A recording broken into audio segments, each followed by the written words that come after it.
ప్రభునందు నాకు అత్యంత ప్రియమైనటువంటి వాళ్ళారా, మన ప్రభువును రక్షకునేటువంటి యేసుక్రీస్తు వారి యొక్క శుభనామములు మీ అందరికీ నా హృదయపూర్వకమైన శుభములు వందనములు తెలియజేస్తున్నాను. ఉదయకాల సమయంలో దేవుని వాక్యాన్ని ధ్యానం చేసుకుందాము. ఈరోజు వాక్య ధ్యానం కొరకు మనం తీసుకున్నటువంటి లేఖన భాగము సామెతల గ్రంథము 29వ అధ్యాయము 25వ వచనం చదువుకుందాం. భయపడట వలన మనుషులకు ఉరివచ్చును, యెహోవా యందు నమ్మిక ఉంచువాడు సురక్షితంగా నుండును. ఆమేన్. దేవుని నామమునకు మహిమ కలుగును గాక. ఈ మాటలు జ్ఞాని అయిన సొలొమోను పలుకుతున్నటువంటి మాటలు. భయపడటం వలన మన ఉరిలాగా అదొక సమస్యగా వారికి మిగిలిపోద్ది, కానీ యెహోవా యందు నమ్మిక ఉంచినట్లయితే అలాంటి వారిని దేవుడు ఎంతో సురక్షితంగా కాపాడుతాడన్న సత్యాన్ని ఇక్కడ మనకు భక్తుడు తెలియజేస్తూ ఉన్నాడు. అవును పేర, మన దృఢమైన విశ్వాసంతో దేవుని యందు నమ్మిక ఉంచితే ఆయన మన కార్యాన్ని సఫలపరిచే దేవుడు, మనకు ముందుండి మన మార్గాన్ని సరళం చేసే దేవుడు. మార్కు సువార్త 9వ అధ్యాయం 23వ వచనం మనం చదువుకున్నట్లయితే, అందుకు యేసు, నమ్ముట నీ వలనైతే నమ్మువానికి సమస్తమును సాధ్యమే అని అతనితో చెప్పాను. ఇక్కడ ఒక మూగా చెవిటి దెయ్యం పట్టినటువంటి చిన్నబిడ్డను తీసుకొని, కుమారుని తీసుకొని తండ్రి వచ్చి శిష్యుల చేత ప్రార్థన చేస్తున్నారు, కానీ మరి ఆ శిష్యులు చేసిన ప్రార్థన వలన ఆ అపవిత్రాత్మ బిడ్డ వదిలిపోలేదు. కాబట్టి మరి ప్రభువారు వచ్చినప్పుడు ఆ తండ్రి మరి దేవుణ్ణి ప్రార్థిస్తున్నాడు, ప్రాధేయపడుతున్నాడు. అయ్యా, నీ శిష్యులు ప్రార్థన చేశారు కానీ ఏమీ జరగలేదు, నీవైనా నీ వలన ఉన్నైతే నువ్వు కనికరపడి సహాయం చేయయ్యా అని బ్రతిమాలుకుంటూ ప్రభువుని ప్రార్థన సహాయం కోరితే, ప్రభు ఆయనతో చెప్తున్నటువంటి మాట ఏంటంటే, నమ్మటం నీ వలన అయితే నమ్మువానికి సమస్తమును సాధ్యమే. నేను ప్రార్థన చేయటం కాదయ్యా, నువ్వు నమ్మగలిగితే నీ దేవుని కార్యాన్ని చూస్తావు.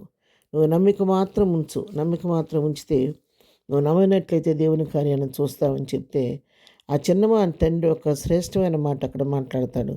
నేను మానవ మాత్రుని కాబట్టి, అపనమ్మకం అనేది నా నైజం కాబట్టి, మరి అపనమ్మకం రాకుండా నువ్వే నాకు సహాయం చేయని బిగ్గరగా మళ్ళీ దేవునికి చెప్పాడంట. అపనమ్మకం రాకుండా ఉండటానికి కూడా దేవుని సహాయాన్ని తీసుకున్నాడు ఆయన.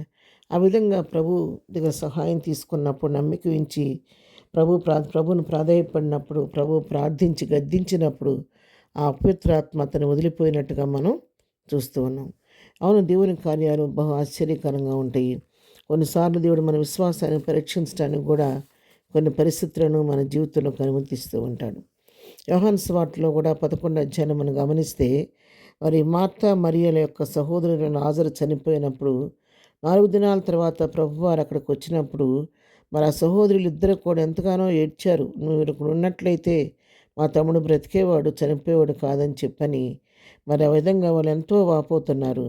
అయితే మౌనంగా మరి ప్రభువారు సమాధి దగ్గరికి వెళ్ళి అతని సమాధిని తెరవమని చెప్పినప్పుడు మరి అలా మార్త అంటుంది కదా అక్కడ, మరి యేసు రాయి తీసివేయడం చెప్పగా చనిపోయిన వాని సహోదరి అయిన మార్త, ప్రభువా అతడు చనిపోయి 4 దినములైంది కనుక ఇప్పటికి వాసన కొట్టునని ఆయనతో చెప్పాను. అందుకు యేసు, నీవు నమ్మినలా దేవుని మహిమ చూతువని నేను నీతో చెప్పలేదా అని ఆమెతో అనెను. మార్త అంటుంది, అయ్యా తీయొద్దు, 4 దినాలు అయిపోయింది, వాసన వస్తుందంటుంది. ప్రభు అంటున్నాడు కదా, మార్త నమ్మినలా దేవుని మహిమను చూస్తావని నీతో చెప్పలేదా? నువ్వు నమ్మిక మాత్రం ఉంచు, మహిమను చూస్తావని చెప్పి మరి చనిపోయిన లాజర్ని ప్రేమగా దేవుడు మరి పేరు పెట్టి లాజరు బయటకు రాని పిలవంగానే వారిలోనికి జీవం ప్రవేశించి అతడు సజీవుడిగా ఆ చుట్టబడినటువంటి ప్రేత వస్త్రాలతో సహా బయటకు వచ్చినట్లుగా మనం చూస్తూ ఉన్నాం. అవును పిల్లరా, ఈ ఉదయకాలం మాకు నేర్చుకోవాల్సిన సత్యం ఏంటంటే, విశ్వాసంతో నమ్మి ప్రభు యందు మనం నమ్మికతో ఆయన వైపు చూసినప్పుడు ఆయన మనం ఊహించని కార్యాలు, అద్భుతాలు మన పట్ల చేసే దేవుడు. కాబట్టి మనకున్న సమస్యలన్నీ, భయాలని ప్రభువుకు అప్పగించి దృఢమైన విశ్వాసంతో నమ్మిక ఉంచి ప్రభు వైపు చూస్తూ ముందుకు సాగిపోదాం. ప్రార్థన. ప్రేమగలిగిన తండ్రి, పరిశుద్ధుడా, నీ పాదములకు వందనాలు. ఉదయకాలం మాకు ఇచ్చిన శ్రేష్టమైన వాక్య భాగాన్ని బట్టి నీకు వందనాలు. నీ యందు నమ్మిక ఉంచి సురక్షితంగా సాగిపోవటం మాకు నేర్పించండి. ఈ దినం మేము చేయ పనిపాట్లో తోడుగా ఉండండి. మా రాకపోకలో క్షేమం దయచేయండి. ఈ దినం బర్త్డే, మ్యారేజ్ చేసుకున్న బిడ్డలను దీవించండి, ఆశీర్వదించండి. ప్రతి వారి పట్ల కృప విస్తరింపచేయండి. బలహీనంగా ఉన్న వారిని స్వస్థపరచండి, దుఃఖంలోని వారిని ఓదార్చండి.